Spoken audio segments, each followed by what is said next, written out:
I'm so excited for today because I have a special guest. Hey, I'm so happy to be here.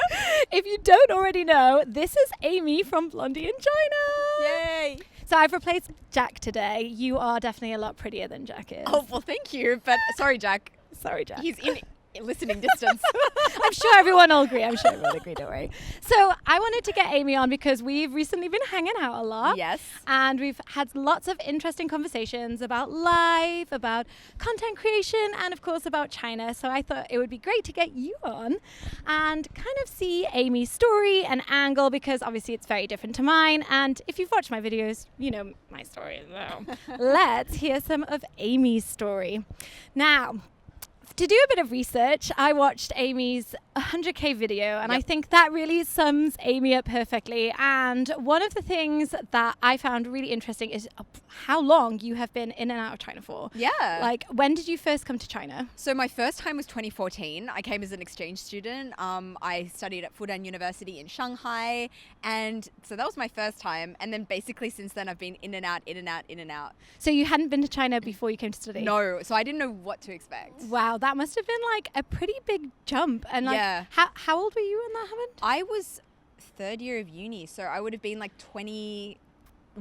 I turned 21 in China, so I was 21, yeah. Wow, that is quite like, you're quite young to come to China and study at that age. Like, was it overwhelming at all? Like, how did you feel being here? Crazy overwhelming. Like, I'm really close with my family, so even just the idea of leaving my family for a year was like really tough for me to get my head around. Also, I had never been to China before. I didn't know that much about China before I came to China, which is kind of crazy to think about. Like, I had my first ever xiaolongbao in China. Like, I'd never even heard of it before. Like, I can't even imagine, being that kind of person anymore. But so I arrived in China and started like adventuring and learning more about it. And once I arrived in China, it was no longer overwhelming, because I think once you know what the situation is, it's no longer scary because you know. But I also think as well, like, sometimes the best thing is to just jump in. Like, jump in completely at the deep end and go somewhere that you've never really been to. Like, we were in a similar position. We'd never been to China. Like, my mum had, which I guess made me feel a little bit more relaxed about it, because if she could do it, No, yeah. But it's also like, if you know a lot about a place, then it takes the fun out of it. Like, all these new experiences that you wouldn't have if you were just like, oh, I already know that, I already know these things. China's just so big. It has so many experiences there is. Did your parents come and visit you whilst you were many in times. Awesome. So I was definitely not away from home, like my family, for an entire year. They came over like twice in the first year that I was here. And then they came again a couple of times when I was studying at Tsinghua a couple of years later. So yeah, mum and dad have been like 4 or 5 times. That's awesome. And how did they find China? Oh, they love it. I think they just love to see things through my eyes, and the things that make me happy, they get happy from seeing that. So coming with me, adventuring and discovering new foods and going to new places. Like, dad and I went backpacking together, which was absolutely amazing to like share that experience with my dad. And yeah, they absolutely love it. And I'm skipping a little bit far ahead now because we are talking about your parents. Yeah. But obviously when you went back home, you start to integrate them quite a lot into your videos. Yeah. How did they feel about being on camera? Oh, very willing. There wasn't much, pushing them into it. It was actually, I think it was my dad's idea. He was like, I came back to Australia and it was very daunting because my channel name is Blondie in China, and I'm facing the prospect of being out of China for potentially years. And I'm like, what am I supposed to do? Where do I get my content? And my dad was suggesting for a while, let's just go as a family and get some Chinese food and like see what happens. And I was like, no, maybe that's not very interesting. But we did it. It was super interesting. Like, looking back at that first video we did together, that first food video, it's really not my best video, but it's probably one of the most popular ones on my channel. So yeah. That's so nice. Bless him. Because really, like, I mean, this past year, doing them with your family and stuff, you completely... Yeah, no, it's been such a blessing. Such a blessing. What a nice thing to be able to share with your folks as well. Yeah, I can't even describe. Like, the last year and a half was so hard and like challenging, but so rewarding. Like, it brought our family so close. We were already close, but it was like, this shared project that we were working on. And, when videos went well, we would celebrate as a family. And, if they didn't go as well, it would be like, oh, it's fine. Next time we'll find somewhere new to try. And I learned a lot about food and a lot about China, weirdly enough, when in Australia, and I got to share that with my family. So I really can't wait until, travel is back on, they can come here and actually experience it here. on that level, but in China. Yeah. That's so awesome. And also, like, it must feel really nice to be able to, like, share your videos with somebody because Yeah. obviously I have Jack, right? We work as a team. Yeah. Everyone knows it. And, like, you have the highs and you have the lows together. Yeah. But obviously you make content like by yourself and you're a content creator on your own. So, like, to have your family there to share in some of that. It was must have really been, cool. Yeah. It was amazing. It was like such an amazing year and a half. Yeah. So let's take it rewind Yep. back to the beginning Yeah. about how you first started creating content. Yeah.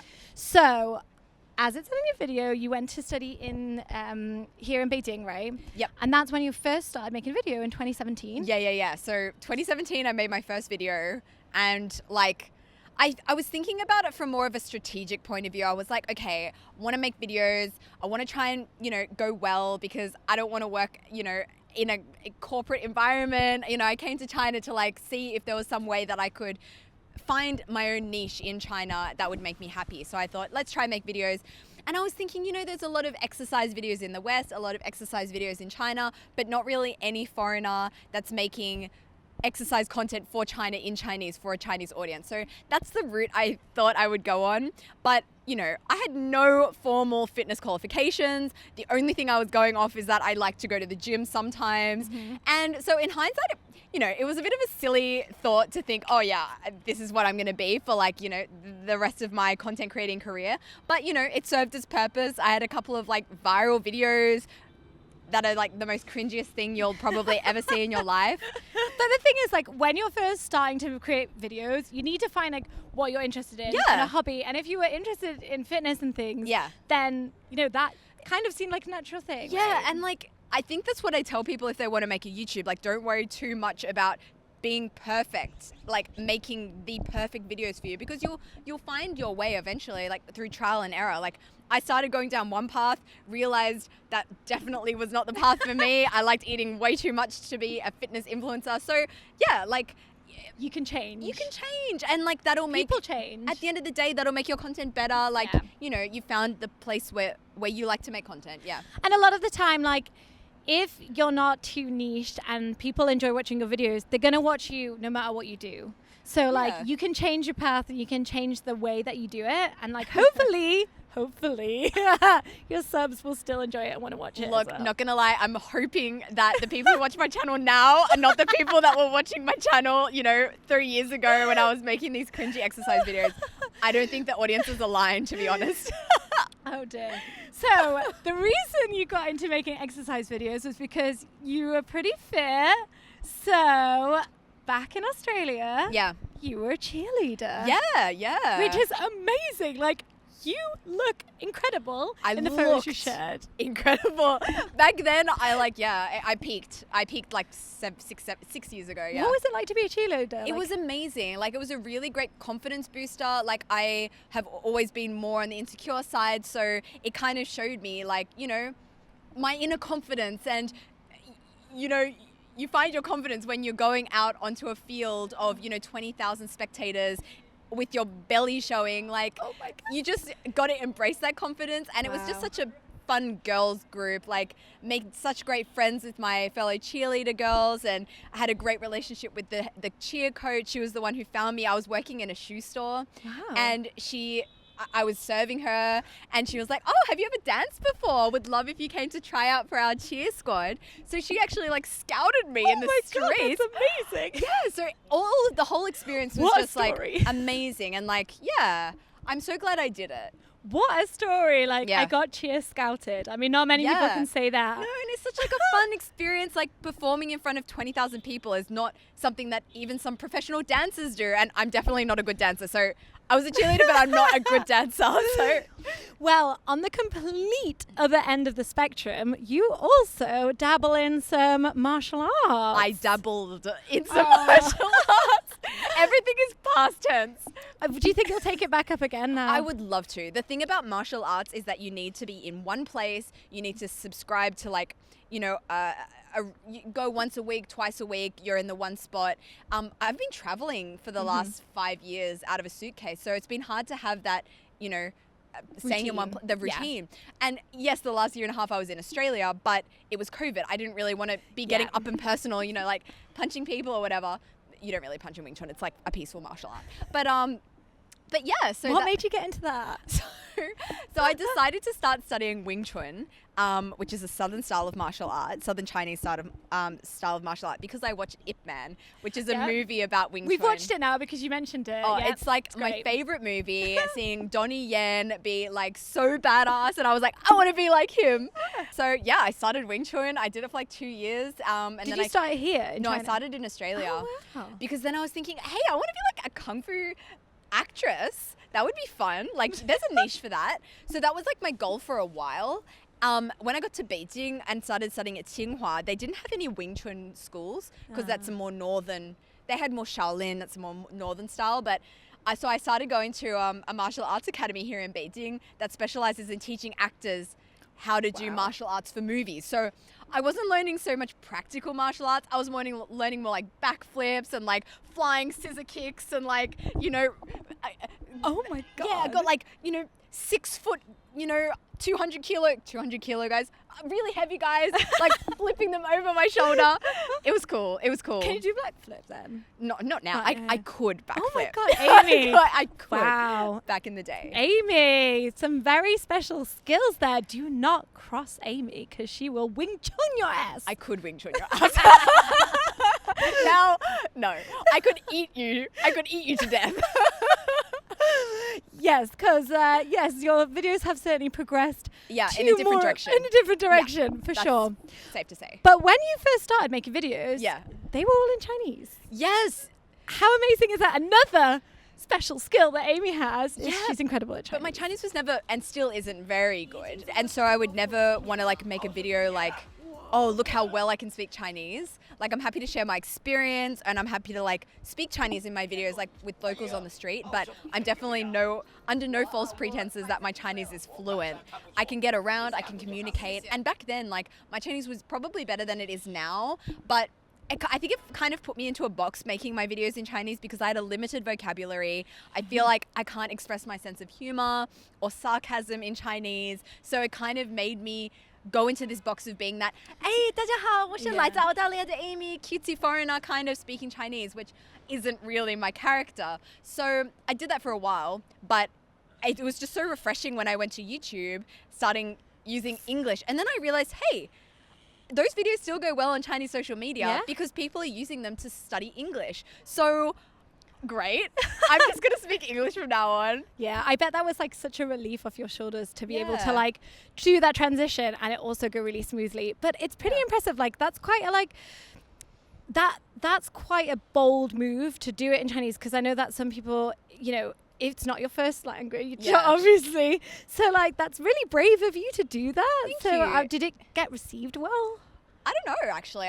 I actually don't know because the thing is that these days in China, or even back then, 4 years ago when I was starting to do this, gone are the days that you can speak a bit of Chinese and be a hit viral sensation in China. There are so many foreigners now that speak amazing Chinese. You have foreigners that have grown up in China and China is their home. Yeah. So I can't be on that level. So, I'm sure there's some people out there that are like, oh, cool, like another Chinese-speaking Uyghur, but it's not like, oh my goodness, check that out. You've never seen anything like this before. So it's not that crazy. So I think that's what I quickly realized. Yeah. It isn't just a case of learn Chinese and be a hit viral sensation. It's more like, you have to go deeper. You have to learn more, like, what do Chinese people enjoy? What are the TV shows right now that everyone is watching? Who's the hottest, pop star right now? And what's the music everyone's listening to? So it's no longer enough on Chinese social media just to be a foreigner speaking Chinese. That's a really good point. And like speaking of Chinese social media and Western social media, how do you find that they differ? Like being quite big on both of them. Yeah, they're very different. And I'm no expert on Chinese social media. Actually, my friends give me a bit of because like there's a social media platform, Bilibili, and up until like a week ago, I didn't know that there's this special function called coins. And if someone likes you, they can give you a coin.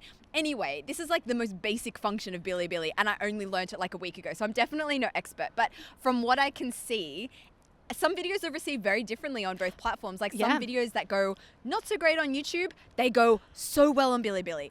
Or some videos that agree. don't go well at all on Bilibili, they go great on YouTube. So it's just like different audiences and I completely agree. Like, we have a Bilibili channel as well. yeah. And literally, you summed it up perfectly. Like, Yeah. every single video that does terrible on YouTube does brilliantly on Bilibili and vice versa. Yeah. And it kind of makes you feel better because it doesn't feel like all your hard work is Yeah. for nothing, because if it doesn't go well on YouTube and that's it, like, we put Yeah. our heart and soul into some of these videos. So Yeah. it means like at least you've got another audience which you can do it from. 100%. I definitely agree with that. Another thing I really like about Bilibili, and I would kind of like to see on YouTube, is the damu, which is like the comments that scroll across the screen.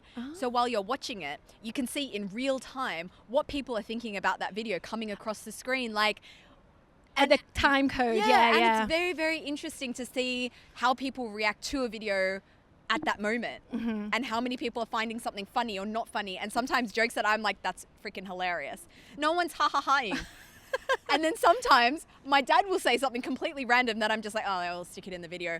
The Love it. screen is clouded. It's just full of Damu being like, oh my God, he's hilarious. You never know. And you're like, damn it, I thought I was funnier than my dad. Yeah, it turns out I'm not so funny.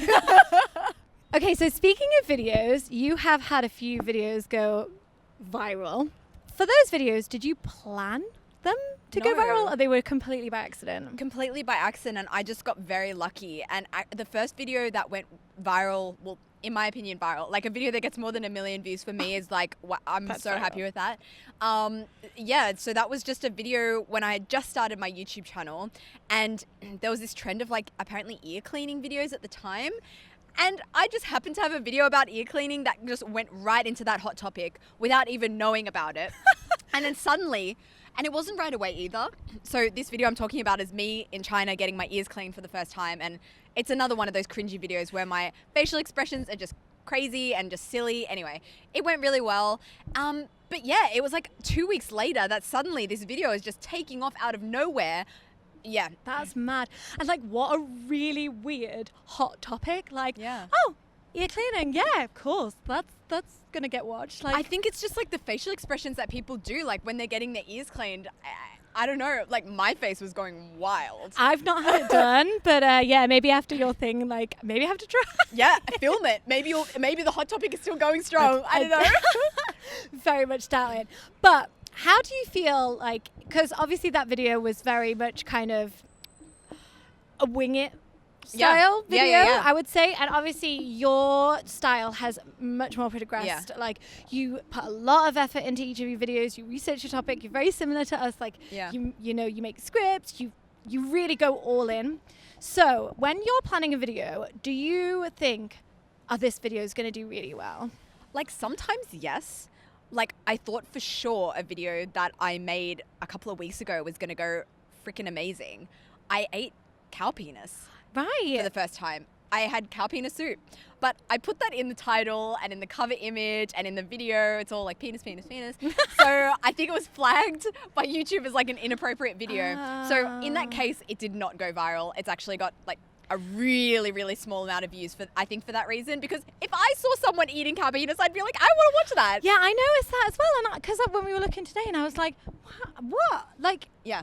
But yeah, no, on YouTube and making content in general, it can sometimes be a bit frustrating because, you know, you can put your heart and soul into a video, be planning it, put a lot of time into editing it, and it goes okay or not well. But then the videos that I don't even plan to make that day and you just happen to have your camera on you and just like go with the flow. And I think that's what I've realized about YouTube. Like, don't have high expectations about Yeah. how a video is going to go. Just like, and always have a camera with you because, you know, sometimes you point. don't need that beautiful cinematography and the editing. Sometimes just showing an authentic experience that you come across on the road is what people want to see. So I'm trying to do more of that in my videos and incorporate more of like day-to-day interactions and not plan out as much because, Yeah. you know, you can plan and plan and plan, but like I think at the end of the day, you know, something authentic or funny that you can't plan is what Yeah. can make your video go well.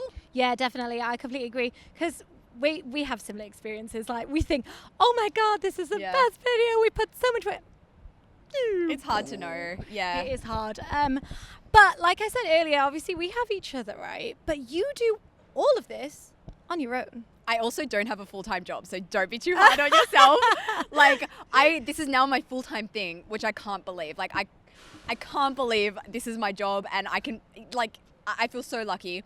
But yeah, no, I have the whole week to make one video a week. So I could probably stretch it to 2, but that would really be pushing it. But I am also a little bit of a control freak. Like, I don't know if I'd be able to give my stuff to an editor and just be like, okay, just go for it. Like, I like to be in control of what I'm filming, how I'm filming it, how it's edited, you know, the feel of the video.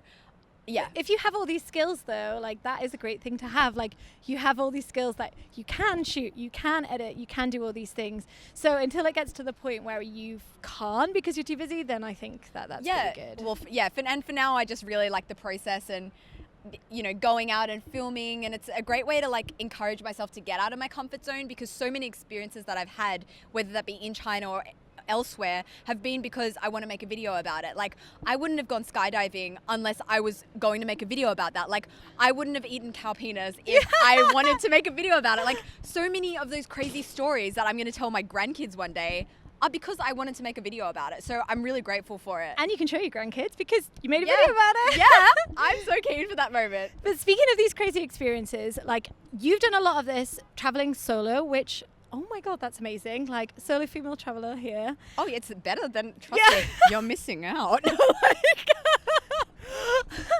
Don't tell Jack. But I know that, like, to a lot of people, it's quite scary. I mean, to be fair, like, well, me and Jack have been together for a long time. So I feel like, I'd probably be like, can I do this on my own?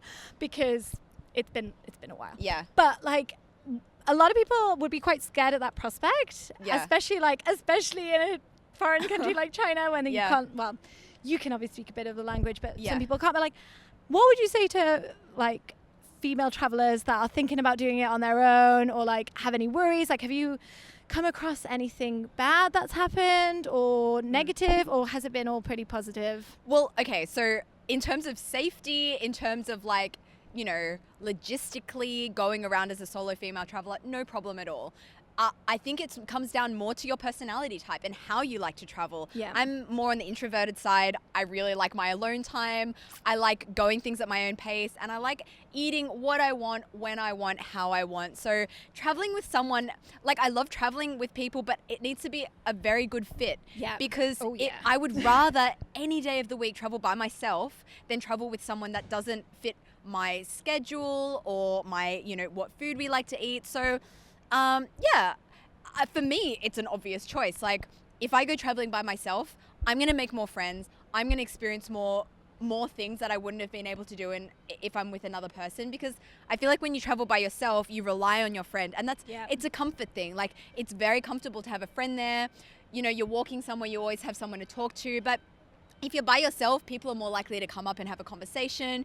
Like, I've had the craziest experiences where I've met someone and they're like, oh, I know a friend that's doing this. Oh, and then I'm going to their friend. Next thing I know, I'm at the water splashing festival on the border of, you know, Myanmar and China, you know, like splashing water for a week. It was like, you wouldn't get that if you were already in a group of people. Like, people wouldn't approach you. And also, like, the great thing about you saying, like, you're traveling on your own, but you are filming it all, so you're talking to somebody and you're telling someone about your adventures, so you're not missing out on anything. Exactly. And it's also good to have that as a distraction as well. Like, I'm going somewhere by myself, but I'm going there for a purpose. Like, I want to film something, I want to experience something, and, you know, it's like a mission I'm giving myself. So it's not just aimlessly walking around. It's more like, no, I'm going to wake up, I'm going to do something today. Like, I want to see that funny thing because I heard about that, and, you know, it encourages me to, you know, do exciting things, I guess. Exciting things.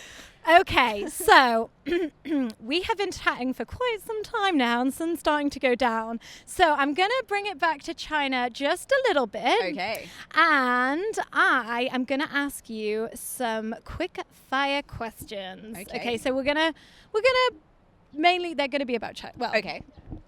Tell me about China. Sure thing. Okay, so quick fire round to finish it off. What is your favorite city in China? Oh, my least favorite question. I have so many, but like, the place I feel most at home is probably Shanghai, because it's the first place I lived. But if we're taking out the comfortable side of the equation, I really like Chengdu. I find that that's like a really nice mixture of modern, old school. You've got a lot of like local culture, amazing food. You're really close to attractions, like some amazing scenery. So probably Chengdu. Ah, nice. Okay, we haven't been there yet. Oh! We're missing out. I know. You're I know, really I know. missing out. It's a Our great friend place. is there. We really need to go soon. Yeah. Okay, so city or countryside in China? Oh, what is this quick fire round? They both like have their, you know, their positives. Like I love filming content in the countryside because you can get like so up close and personal with like culture that has existed for thousands of years. And me personally, I find that fascinating. Yeah. Eat things that have been around for thousands Wow. of years. But in the city, you also have really cool stuff as well. Like I'm a city girl at heart. Like I like, you know, the hustle and bustle, the chaos. So I think if I was going to live somewhere, I'll live in a city, but to travel in the countryside for leisure. Okay, best trip so far in China? I did this amazing trip, like my first year in China. I went to Western Sichuan. I like went on this horse trekking in wow. like far Western Sichuan. The scenery was absolutely phenomenal, like grasslands. So Yeah, oh my jealous. goodness. That was some of the most beautiful scenery of my life. we're And yeah. hoping to go there soon. Oh yeah, it's fantastic. Okay, rice or noodles? Oh, what the F? It's like asking me to choose a favorite child. Oh my God. Pass. What? Right now, noodles. I go through phases. Right now, I'm in a noodle phase, I'm but always next in. week, I'm sure it will be a rice phase. I'm always in a noodle phase. Okay, what's the weirdest thing you've eaten in China? A cow penis. That was easier. What is your favorite dish? I could give you like my top 5. Yeah, do it. I love a top 5. I am so down for top 5. I love Biang Biang noodles. Yep. There's a place here in Beijing that I took you the other day. Amazing. Yeah, that's like up there. Oh, I thought this would be easier. No, I pass. Okay, well, let's go for Biang Biang. Okay. Biang Biang noodles. Okay, what is the worst thing you've tried? I don't like douzhi, which is a Oh, typical yeah. Beijing breakfast. That it's Is it a mung bean thing? mung bean, Right. yeah, and it's like Yeah. fermented, and it's got like a very signature smell. I'm just not a fan of it. It's like, and it's something that Beijing locals, Love. not always, like It's it's an hit and acquired miss. taste. Like it's so even Beijing locals like don't love it always. So it's like. It's Marmite. So it's not just me. So I feel like Yeah. they're saying that. It's not like I'm coming out being like, I don't like dumplings. You know, that would be a travesty. Travesty. But this, you know, people also don't like it. Okay, on that, dumplings or baozi? Jiaozi baozi. Oh. Well, it's different because baozi is for the morning, jiaozi is for the night. Yeah, we'll go with that. That's a good Yeah. one. What is your favorite dish that you have learned to cook yourself from China? Because I know you did a lot. Biang Biang Mian. Oh, okay, there I you go. have perfected it. It took me a year and a half, but the day before I left Australia to come back to China, oh my goodness, my bianging was on point. The sauce was spicy. Oh man, I could open a shop with those noodles. Got my noodle skills. Yes. Anyway, what is your favorite street food snack? Maybe dianbing. I love a jambing. Love it. Would you choose KTV or square dancing? Square dancing. Qingdao or Baijiu? Qingdao. Shared bike or Didi? Didi. I'm definitely afraid of bikes. I will not get on a bike ever. Would you rather take a flight or a train? Depends where. If it's close by, a train, because that's just like easier and I hate turbulence. But I ain't going to Inner Mongolia on a train. Oh, actually, no, Beijing is quite close. Yeah, but It wouldn't be too bad. Not like a 24-hour train. I took a 49-hour train once. Ooh. Yeah, Beijing to Gansu province. Ouch, how was that? It was actually super fun because I went with friends. Okay. And, you know, we made friends with like people in the other compartments and we were all eating food and like playing games. It was actually like a really, really fun experience. But if I was by myself, Yeah. but then breathing, like maybe if I was by myself, I would have had a great time. Who knows? You never Who know with knows? these things. Yeah. But that sounds like a fun way to do it if there's a Yeah. group of you, for sure. Well, good quick fire round. And on that note, I think we'll leave it there because we've been chatting for a while. That was really great. I'm sure, like, guys, if you liked Amy being on here, leave a comment. And then maybe next time we can go, like, delve deeper into some topics. If there's anything else you want to know, get you back on. Yes. And you have to come do a video with me on my channel. Yes, guys, what would you like me and Amy to do a video on Amy's channel for? Let's do it I would together. like to know.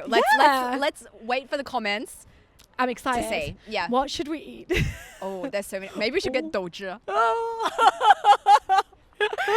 Comment if you want to see Nico eat doja. Have you tried it? I have, yeah. Oh, It's in no, our no. breakfast video, actually. So, yeah, I was like, that's interesting. Okay, thank you so much for coming on here, Amy. My I pleasure. really appreciate it. Okay, guys, as always, like, subscribe, leave a comment, and check out Amy's channel. Yay. See you next time. Bye. Yay. Was that okay? That was amazing. Oh, yay.